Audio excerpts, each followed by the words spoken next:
happy bride and groom-to-be are both 28 years old, Robin. College sweethearts. They were actually college roommates at one point. Their 8-year courtship is a mature, modern take on the fairy tale romance. Compare that to William's parents' wedding a generation ago.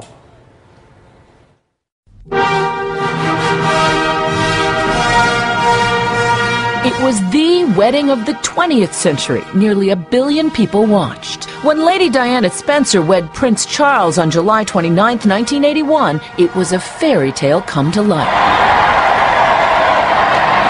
Creating for a Cold War-era world a host of indelible memories.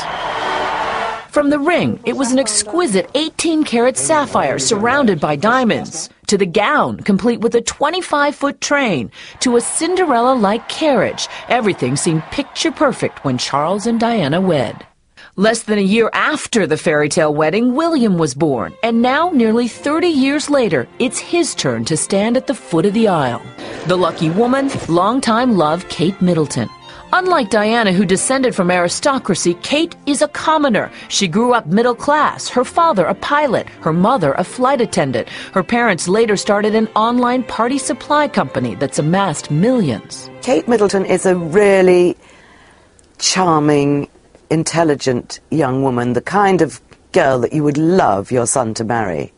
William and Kate first met 9 years ago at St. Andrews University. Soon after, they became a couple, while Charles and Diana had something of a whirlwind romance. And little time to get to know each other in private before their engagement, Kate and Wills have had years to grow as a couple. They've even lived together.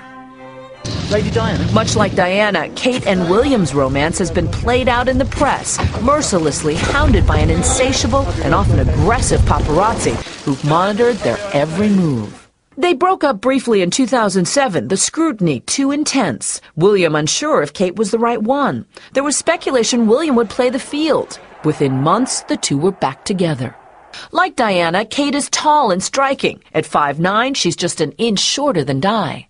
But while Diana, who was a kindergarten teacher before her engagement, Kate has been criticized for not having a real steady job, only briefly working in fashion. Both are beautiful, independent, strong-willed, as well as fashionistas.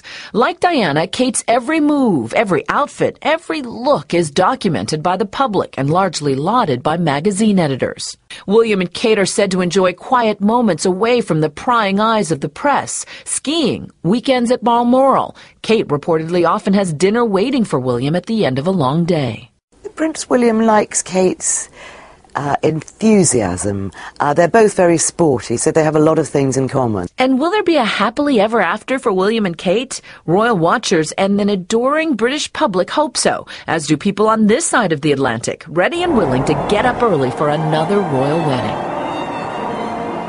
Now, the blogosphere is already aflame, churning out speculation about everything from the expected guest list to the type of dress Kate will wear, traditional with a modern twist, which I guess sums up their relationship. And as for her title, tradition dictates that royal men receive a title after marriage. A dukedom is expected but not guaranteed, which means his bride would become a duchess.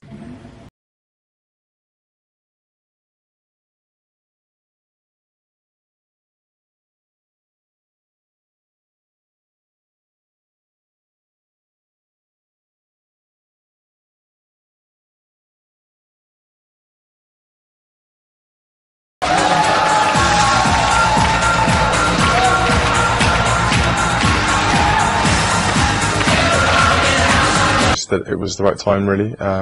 We've been talking about marriage for a while, so it wasn't a massively big surprise. But I took her up somewhere nice in Kenya and proposed.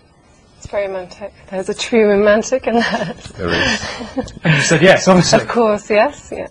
Thankfully. And you knew you were going to do this from day one of the holiday, or you waited till the end? I'd been planning it for a while, but as every guy out there will know, it takes a certain amount of motivation to get yourself going. So I was planning it, and then it just felt really right out in Africa. It was beautiful at the time, and I had done a little bit of planning to obviously show my romantic side. Okay, you've been on holiday a while, so did you see this coming? Was he getting a bit nervous and jumpy? No, not at all, no, because, you know, we were out there with friends and things, so I really didn't expect it at all. I thought he might have sort of maybe thought about it, but no. It was a total shock when it came, and very excited. And you produced the ring? Yeah. There and then? I did, yeah. I'd been carrying it around with me in my rucksack for about 3 weeks before that, and I literally would not let it go. Everywhere I went, I was keeping hold of it, because I knew this thing, if it disappeared, I'd be in a lot of trouble.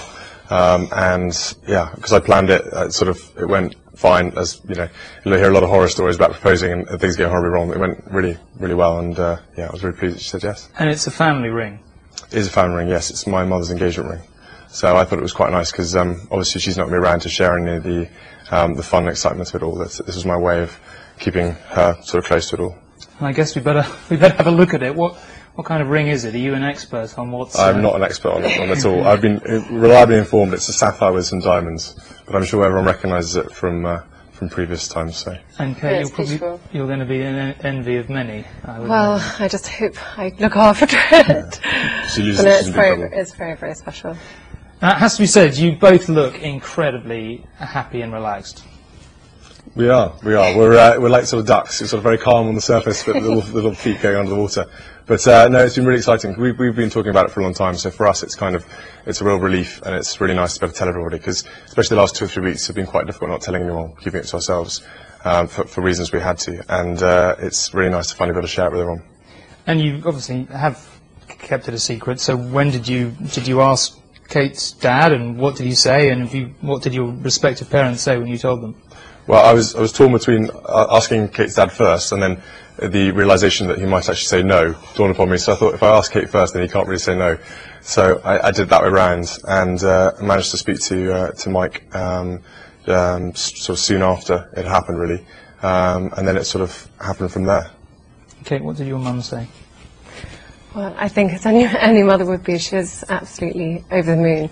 And actually we had quite an awkward situation, because I knew, and I knew that William had asked my father, but I didn't know if my mother knew. So I came back from Scotland, and you know, my mother made it didn't make it clear to me whether she knew or not. So both of us were there, sort of looking at each other and feeling quite awkward about it. But it was amazing to tell her, and obviously she was very happy for us. I mean, one of the things that's been clear actually for a long time is you very evidently have a close-knit family, and family is very important to you.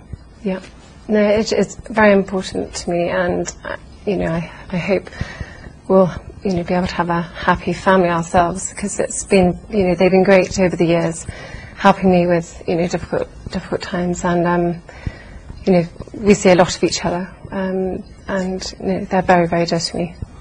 People are bound to ask, it's a bit of an obvious question, but children, do you want lots of children? See what comes? What's your... I think we'll take it one step at a time. We'll sort of get over the marriage thing first, and then maybe look at the kids. But obviously, we want a family, so we'll have to start thinking about that. Going back to the start, because I think people, as I say, will be very curious about the totality of your relationship. When did you first set eyes on each other, and what did you think? Well, it's a long time ago now, Tom. I'm trying to rack my brain about it all. But we met at university at St Andrews, and we were friends for over a year first, and it just sort of blossomed from then on. We just spent more time with each other and had a good giggle. Had lots of fun, and realised we shared the same interests, and just had a really good time. She's got a really nice sense of humour, which kind of helps me, because I've got a very dead sense of humour. So it was good fun. We had a really good laugh, and then things happened. And Kate, what did you think of William? I mean, he's clearly not quite the same as meeting your average, university student. Maybe it was, I don't know. But what was your first impression? Well, I think when you said, I actually went bright red when I met you, and sort of scuttled off, feeling very shy about meeting you, but and actually William wasn't there for quite a bit of the time initially. He wasn't there for Freshers' Week, and so it did take a bit of time for us to get to know each other, but we did become very close friends from quite early on. There's a story that goes around that you had a picture of him on your wall as a child. There wasn't just one, there was like 10, 20. He wishes, no. No, I had the Levi's guy on my wall, not a picture of William, sorry. It was me and Levi's, honestly. So you ended up sort of in the same flat. Was that, if you don't mind me asking, before you were going out, or? We moved in together as friends, and then because we were living together, we lived with a couple of others as well, and it just sort of blossomed from there, really. We just saw more of each other, and, you know, hung out a bit more and did stuff. So yeah. You like my cooking? Well, your cooking was all right. It's got better. Does William ever cook, or indeed do anything useful around there? Define useful, Tom. Let's not go there. Yeah. No, he does actually. He did cook for me quite a bit at university, and it would always come with a bit of angst and a bit of anger if something had gone wrong, and I'd have to wander in and save something that was going. So being honest, is that a skill that's declining over time or improving? I would say I'm getting better at cooking. Kate would say I'm getting a lot worse. I didn't give you enough chance to practice, though, maybe. No, that is true. I get quite lazy about cooking because, you know, when I come back from work and stuff, it's the last thing I want to do really is spend loads of time cooking. But when I was trying to impress Kate, I was trying to cook these amazing fancy dinners, and all that would happen was I'd burn something would overspill, something would catch on fire, and she'd be sitting in the background just trying to help and basically taking control of the whole situation. So I was quite glad she was there at the time. Slightly awkward for the other flatmates, or okay? No, to be honest, they were perfectly happy with it. They were used to it, watching me sort of catching things fire, and you know, they found it very amusing. But I mean, having the two of you going out in the flat, or did they just not bat an eyelid? I think at first they were sort of a bit surprised that it was what happened, and then they realised it was really nice and it was good fun, and we got on really well. They were good friends of ours as well, and so we had a good giggle with them as well. Now, I suppose a lot of people are going to wonder. The first meeting with the families, again, not necessarily your average meeting. Kate, what was your first impression of the family? Well, I was quite nervous about meeting William's father, but no, he's very, very welcoming and, you know, very friendly. So yeah, it couldn't have gone easier really for me. But meeting the grandmother, the Queen, not again like your average meeting with the grandmother. Was that, you know, nervous about that too? Or? Well, I first met her at Peter and Autumn's wedding, and again it was in amongst a lot of other guests, and she was very friendly, and no, it was fine. She's very welcoming. She knew it was a big day and everything was going on. Peter and Autumn were there and things, and she wanted to meet Kate for a while, so it was very nice of her to come over and say hello, and we had a little chat and got on really well. You're clearly tremendously fond of each other's families, and I'm guessing that is going to be, obviously, transparently, it's going to be a big part of your life going forward, both your lives. Yeah, definitely. Well, as you know, Kate's family, she's got a very, very close family, and I get on really well with them, and I'm very lucky that they've been so supportive.